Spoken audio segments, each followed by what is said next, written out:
Hello everyone. So today I'm talking about like stock market का crash. क्या मतलब क्या क्रैश होगा, इस पे कितना खतरा होगा, क्या नहीं होगा।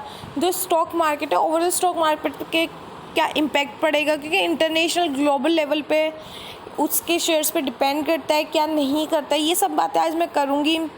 कि तो अगर दोस्तों आपने मेरा चैनल फर्स्ट टाइम विजिट किया है तो प्लीज़ सब्सक्राइब कर दीजिए और बेल आइकन को हिट कर दीजिए। तो चलिए दोस्तों, मैं बात करती हूँ जो स्टॉक मार्केट का जो अभी न्यूज़ आया था उसका। तो हम देख सकते हैं जो इसने बोला था रिज़र्व बैंक के जो गवर्नर है शक्तिकांता दास ने जो बोला है, वो उसने जो एड्रेस किया है उसने किया है एसबीआई बैंकिंग को और इसने बात की जो अभी जो कोविड-19 की जो क्राइसिस जो पेंडेमिक चल रहा है, ऑनगोइंग कोविड-19 क्राइसिस, उसके बारे में इसने बात की है।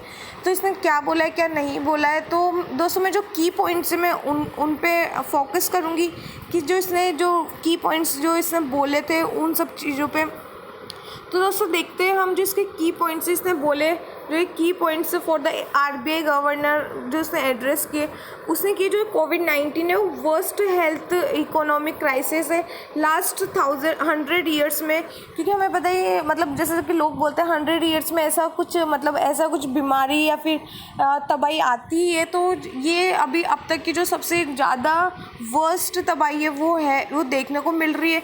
जो इसका जो नेगेटिव कॉन्सिक्वेंसेस भी मिल रहे हैं वो जॉब्स पे, इन सब पे हमें नेगेटिव कॉन्सिक्वेंसेस देखने को मिल रहे हैं। जो लेबर्स है ये सब हमें बहुत मुश्किल, इनके सब अनएम्प्लॉयमेंट बढ़ रहा है इस सब की वजह से। तो और हम जैसे देखते हैं कोविड-19 pandemic perhaps represents so far the biggest test for robustness. ये हमें बिगेस्ट टेस्ट देखने को मिल रहा है इस सब का। तो दोस्तों बहुत ज़्यादा फाइनेंशियल और इकोनॉमिक में भी हमें क्राइसिस देखने को मिले। जो और न्यूज़ उसने ये बोला है कि जो जो हमारी इंडियन इकोनॉमी है also shows sign of getting the declinement of this. तो ये हमें देखने को मिल रही है इंडियन जो गवर्नमेंट है उसमें भी जो इकोनॉमी है वो हमें डाउन ही देखने को मिली है। जैसे कि जो लॉकडाउन का इम्पैक्ट क्या रहा है कोविड-19 से जीडीपी को क्या देखने को मिला है। और अगर हम देखें कि जो ये है RBI policy action for medium term will require a careful assessment देखने को मिल रहा है हमें। और अगर हम इसका देखें तो ये हमें देखने को मिल रहा है कि जो corona pandemic will result in high NPAs and capital erosion says RBI government. तो बोल रहा है जो नॉन परफॉर्मिंग एसेट्स है वो बहुत ज़्यादा हाई देखने को मिल रहा है। तो इसका मतलब जो बैंक है उसमें भी काफ़ी हमें वो डाउन देखने को मिल रहा है। जैसे जो बड़े बैंक है उनके पास जो लिक्विडिटी होता है तो फिर वो रिकवर करने के चांसेस बहुत ज़्यादा होते हैं। बट जो छोटे बैंक है स्मॉल बैंक है उन पे आप देख सकते हैं कि उन पे क्या फ़र्क पड़ेगा। वो उनके पास तो लिक्विडिटी भी बहुत कम होता है। तो दोस्तों आप ये सब चीज़ें एनालाइज करिए कि जैसे जो डीमार्ट है उसका हमने देखा ही था। डीमार्ट का तो ये कोविड-19 में भी ओपन था बट स्टिल इसका कितना ज़्यादा इसका डाउन गया था। जैसे जो हाउसिंग फाइनेंस की है इन सब पे भी जो जैसे बड़े स्टॉक है बजाज फाइनेंस हो गया, मुथूट फाइनेंस हो गया, इनके पास लिक्विडिटी ज़्यादा है तो ये तो रिकवर हो जाएंगे। लेकिन जो छोटे बैंक से उनका क्या होगा, उन पे बहुत भारी पड़ने वाला है इन सब का इम्पैक्ट। तो जो हम देखते हैं जो Indian companies and industries respond better in a crisis कि जो फिर भी कंपेरेटिवली देखें तो इंडियन कंपनीज और जो इंडस्ट्रीज है वो काफ़ी अच्छा उन्होंने रेस्पॉन्स किया as compare to other countries. जैसे कि अभी तो अपने जो इंडिया में है ये अभी हमें पीक पे भी देखने को नहीं मिला है। क्योंकि जो अदर कंट्रीज़ है उनकी तो बहुत ज़्यादा इकोनॉमी फाइनेंशियली डाउन हो चुका था क्योंकि ये बहुत पीक पे पहुंच गया था। अभी इन्होंने जो गवर्नर ने बोला कि अभी तो इंडिया में ये पीक पर भी नहीं आया, जो कोविड-19 है वो अभी पीक पर भी नहीं आया है। तो भी हमें ऐसे मार्केट में गिरावट देखने को मिल रही है। तो जब ये पीक पर आ जाएगा जब कोविड-19 का, तो उसका क्या इम्पैक्ट पड़ेगा, जो कोविड-19 का क्या इम्पैक्ट पड़ेगा हमारा उसका, और क्या उसका लॉकडाउन बढ़ेगा और इकोनॉमी कितनी डिक्रीज़ होएगी, जो जीडीपी है हमारा वो कितना डिक्रीज़ होएगा। उससे गवर्नर ने बोला भी था कि ये नेगेटिव भी जा सकता है हमारा जो जीडीपी है वो। तो दोस्तों हमने ये सारी चीज़ें देखी कि ये क्या हो रहा है क्या नहीं हो रहा। उसके बाद हम देखते हैं कि मार्केट फिर भी ये इन सब क्राइसिस के बाद भी मार्केट क्यों भागे जा रहा है।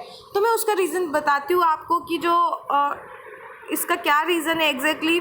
तो दोस्तों हम देख सकते हैं कि जो ये है हमारा डो जोन्स इंडस्ट्रियल शेयर, ये है हमारा एक अमेरिकन मार्केट का शेयर जो कि इसका प्राइस बढ़ रहा है।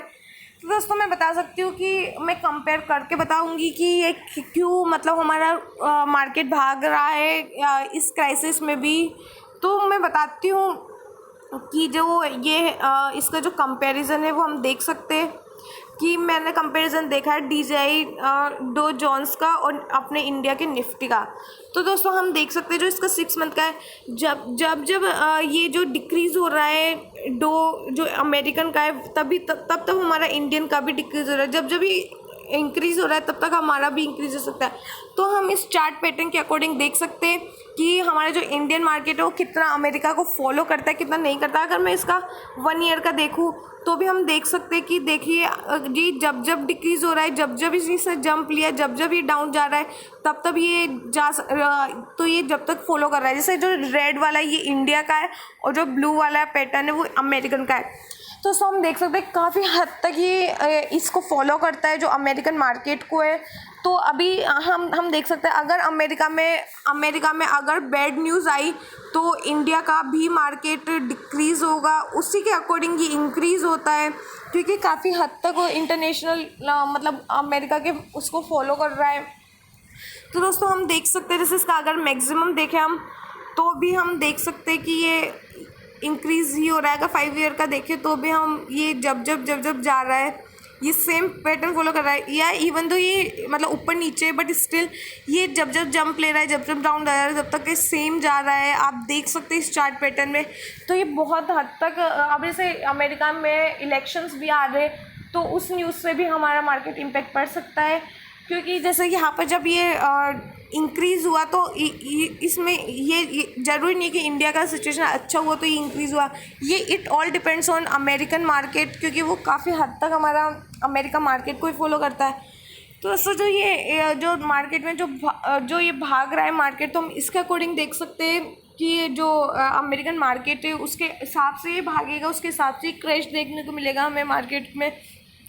तो जैसे जो रैली बढ़ रही है तो ये रैली बढ़ रही है जैसे जो अमेरिकन मार्केट है उसका फाइनेंशियल कंडीशन अच्छा है एज़ कम्पेयर टू इंडियन, उनका जो ओवरऑल कंडीशंस है वो अच्छा है इसलिए वो भाग रहा है। लेकिन हमारे इंडियन मार्केट में भी ये रैली देखने को मिल रही है। लेकिन हम एक चीज़ देख सकते हैं कि जो इंडिया का जो पिलर्स है वो काफ़ी वीक रहेगा क्योंकि हमें बस रैली ही देखने को मिल रही है। तो इसके अकॉर्डिंग ये हमें काफ़ी लॉस हो सकता है और जो सारी जो कंपनीज छोटी कंपनी उसको काफ़ी लॉस हो रहा है। कोविड-19 की वजह से वैसे भी काफ़ी लॉस हुआ है। तो जैसे हम अगर डीमार्ट का देखें जो अभी न्यूज़ आया था उसके अकॉर्डिंग जैसे जो ये इतनी बड़ी कंपनी है डीमार्ट की जो कि अभी लॉकडाउन में भी ये चल रही थी तो भी हम देख सकते हैं कि जिसका जो प्रॉफिट है वो डिक्लाइन हुआ 88% का जो डिक्रीमेंट हुआ और जो टोटल रेवेन्यू है वो भी स्लिप हुआ इतने करोड़ से। तो दोस्तों हम अंदाज़ा लगा सकते हैं कि क्या है क्या नहीं है ये और मैंने ये भी बता दिया जो की पॉइंट है कि क्यों भाग रहा है और ये क्रैश हो सकता है नहीं हो सकता। तो दोस्तों आप जो ये न्यूज़ पढ़ते तो अमेरिका मार्केट को भी आप ध्यान में रखिए, उस पर भी आप फोकस रखिए क्योंकि उसके अकॉर्डिंग हमारा इंडियन मार्केट चलता है। हमने चार्ट पैटर्न भी देखा तो मैंने ये आज इसके बारे में बात करी। तो दोस्तों अगर मेरा वीडियो अच्छा लगा तो प्लीज़ सब्सक्राइब करिए और ज़्यादा से ज़्यादा शेयर करिए ताकि जो मेरा हार्ड वर्क है वो एक स्टैंड तक अच्छा मुझे पे करे, मतलब मुझे अच्छा फ़ायदा हो उसका। तो थैंक यू दोस्तों and stay happy safe and healthy and please support women empowerment.